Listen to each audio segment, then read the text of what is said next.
বৈষম্যবিরোধী আন্দোলনে ছাত্রছাত্রীদের উপর নির্বিচারে হামলা ও ৮ শিশুসহ শতাধিক মানুষ নিহতের প্রতিবাদে প্রতিবাদ সমাবেশ করেছে সর্বস্তরের চিকিৎসক ও মেডিকেল ডেন্টাল শিক্ষার্থীরা। সকালে প্রচণ্ড বৃষ্টি উপেক্ষা করে কেন্দ্রীয় শহীদ মিনারে জড়ো হয় শত শত মেডিকেল শিক্ষার্থী। এ সময় স্বাধীন দেশে এমন বর্বর কর্মকাণ্ডের চরম সমালোচনা করে তারা। এছাড়া বিনা অপরাধে অনেক শিক্ষার্থীকে জেলে দেয়ায় ক্ষোভ প্রকাশ করেন বিক্ষোভকারীরা।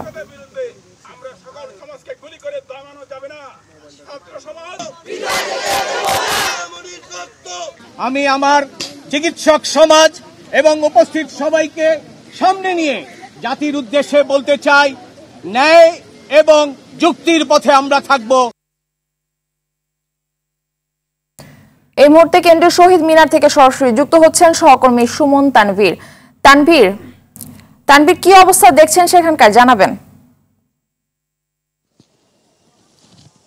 আপনি খবরে যেমনটি বলছিলেন, আসলে প্রচণ্ড বৃষ্টিকেই আসলে উপেক্ষা করে যারা মেডিকেল এবং ডেন্টাল কলেজের শিক্ষক শিক্ষার্থীরা আছেন, আমরা দেখেছি যে সকাল 10টায় শহীদ মিনারের সামনে তারা জড়ো হয়েছিলেন এবং বিক্ষুব্ধ অবস্থায় তারা যে কোটা আন্দোলনটি আসলে যে এখন কোটার দাবিতে নেই এবং কোটা আন্দোলনের যে কোটার দাবিটি ছিল সেটি পূরণ হওয়ার পরেও কিন্তু আমরা রাস্তাঘাট এবং বিভিন্ন জায়গায় দেখছি নাগরিক সমাজ থেকে শুরু করে শুধু ছাত্রদের পাশাপাশি কিন্তু নাগরিক সমাজের অনেকেও কিন্তু এখন ফিল্ডে আসছেন এবং তারা তাদের কিন্তু বক্তব্য দিচ্ছেন এবং আজকেও কিন্তু তারা বলছিলেন যে আসলে ছাত্ররা যে 9 দফা দাবিটি দিয়েছেন সেই 9 দফা দাবিটিকে সমর্থন জানিয়ে যারা আসলে যে সরকারি হিসাবে যদি 150 ধরে এবং বেসরকারি হিসাবে 268, সেই হিসাবটি তারা দিচ্ছিলেন এবং সেই হিসাবটি দিয়েই তারা বলছিলেন যে এই হত্যার আসলে বিচার করতে হবে। আপু, একটু কথা বলতে চাই আপনাদের সাথে। এই বৃষ্টিকে উপেক্ষা করে আপনারা ক্যাম্পাসে আছেন, আসলে কোন দাবিতে আসলে আছেন?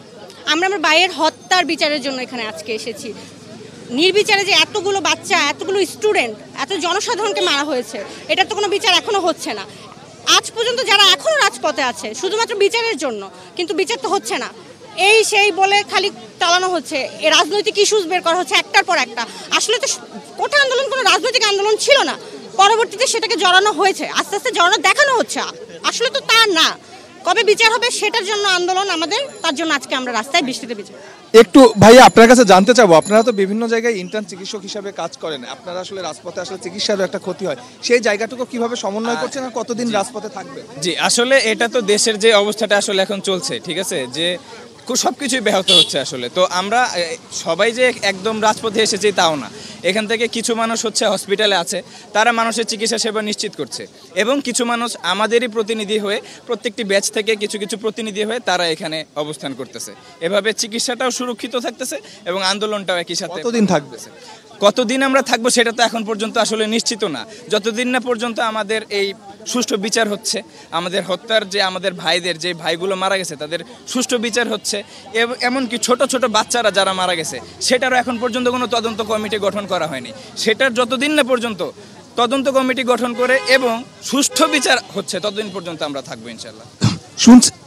শুনছিলেন আসলে আজকে শুক্রবার, আপনারা জানেন যে আসলে সরকারি ছুটি, সেই ছুটির ভেতরেও কিন্তু আসলে শুধু এই ঢাকা ভার্সিটি নয়, বিভিন্ন জায়গায় কিন্তু ছাত্ররা আসলে তাদের কর্মসূচি দিয়েছে। শুধু ছাত্ররা না, ছাত্রদের পাশাপাশি যারা নাগরিক সমাজ আছে, নাগরিক সমাজের প্রতিনিধিরাও কিন্তু বিভিন্ন জায়গায় কর্মসূচি দিয়েছে এবং আজকে জুম্মাবারের পরে ছাত্রদের কর্মসূচি আছে, কাউমি মাদ্রাসার শিক্ষার্থীদের কর্মসূচি আছে।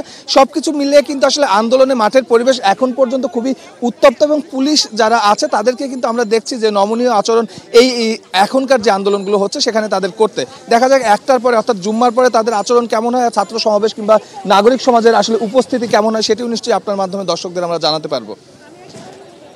তানভীর, ধন্যবাদ আপনাকে।